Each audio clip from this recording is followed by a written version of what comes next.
طرف ہے. یعنی اللہ تعالیٰ ہر چیز میں ایک ترتیب رکھے ہے.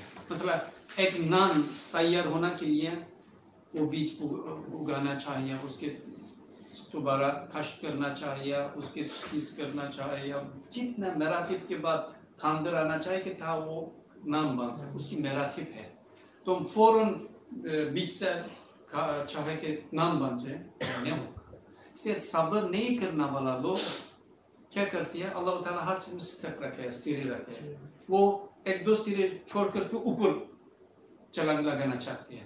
وہ درمیان کی چیز چھوڑ کرنا کی وجہ سے یا گر جاتی ہے یا اپنا مقصد میں حاصل نہیں کر پاتی ہے, کیونکہ وہ انتظام کی اللہ تعالیٰ کی حکیم کی اس اسما کے اللہ تعالیٰ حکیم مرتب اسما ہے, اس کی اقتضا ہر چیز کی کیا چاہیے, اس کے درمیان کے مسائل کیا کرنا چاہیے, اس کے پورا سے اتباع کرنا, اس کی کرنا کے ساتھ صبر کرنا. وہ صبر کے ساتھ ٹھہرنے کے ساتھ اگر کرے گا وہ موافقیت پائے گا. اگر بے صبری اظہار کرے گا وہ اپنا مقصد حاصل نہیں کرے گا. اس لیے آپ لوگ کیا صبر کے 3 قسم تھے. پہلا قسم کیا ہے, یا معصیت سے بچ کر رہنے پر صبر, معصیت یعنی گناہوں سے بچ کر رہنا کے لیے صبر کرنا. یہ کیا کرتی ہے انسان کی؟ دوسرا نام تقویٰ ہے. انسان کی کہاں تک پہنچا دیتی ہے؟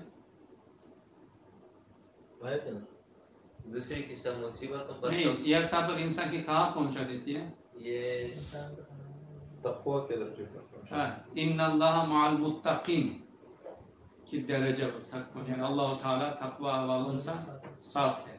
اس آیت کے مظہر بن جاتی ہے اور اس درجہ تک پہنچا دیتی ہے. تقویٰ یعنی گناہ نہ کرنا کے لیے صبر کرنا. ہاں, دوسرا قسم کیا ہے, یا مصیبتوں پر صبر کرنا. مصیبتوں پر صبر کرنا.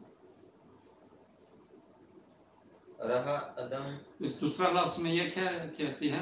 توکل. توکل اور تسلیم. اللہ تعالیٰ مصیبت دیتی ہے, موت دیتی ہے, بیماریاں دیتی ہے, اس کے سامنے عصیان نہیں کرنا, شکایت نہیں کرنا, صبر کرنا. اللہ تعالیٰ طرف سے آنے والا ہر چیز کے لیے صبر شکر ادا کرنا. وہ بھی انسان کے ان اللہ یحب المتوکلین, یعنی اللہ تعالیٰ توکل کرنا والوں سے محبت کرتی ہے. وہ آیت کا مظہر بن جائے. اور ان اللہ یحب الصابرین, اللہ تعالیٰ صبر کرنے والوں سے بھی پسند کرتے ہیں, محبت کے لیے. اس 2 آیت کا انسان کی مظہر بنا دیتی ہے. ہاں, یعنی انسان ہے, عاجز ہے. اگر مصیبت آتی ہے انسان اس کے سامنے روتے ہے, گریہ زاری کرتے ہیں, لیکن احتیاط کرنا چاہیے کہ یعنی ہم مصیبت کے اللہ تعالیٰ کی حضور میں شکایت کریں, یا اللہ یہ مصیبت مجھ پر بہت سخت ہو گئی ہے, میں اس کی برداشت نہیں کر سکتا ہوں, آپ مجھ سے یہ ہٹا دو, یا مجھے راستہ دکھا دو. یعنی اس طرح اللہ, یعنی مثلا حضرت یوسف جیسا, یعنی حضرت یوسف کیا کہتے ہیں, میں اپنا انما اشکو بث حزن الہ, میں اپنا حزن, اپنا درد اللہ تعالیٰ کے سامنے رکھتا ہوں, اس کا شکایت کرتا ہوں. یہ حضور یعنی یہ درد, یہ حالت مجھے تکلیف پہنچاتی ہے, اس لیے میں اس کے اللہ تعالیٰ کی شکایت کرتا ہوں کہ یہ مجھے تکلیف ہے, یا اللہ اس سے مجھے بچا. ایسے ہونا چاہیے. یا لوگ آتے ہیں, میں کیا کیا کہ یار مجھے یہ اللہ تعالیٰ مجھے دیا, یار کیا ہو گیا, میرا برداشت نہیں ہوتی ہے, یا ہمارا بول پریشان ہوتی ہے, اللہ تعالیٰ ہم سے کیا چاہتے ہیں آشا. اسی طرح چیز سارا نقصان.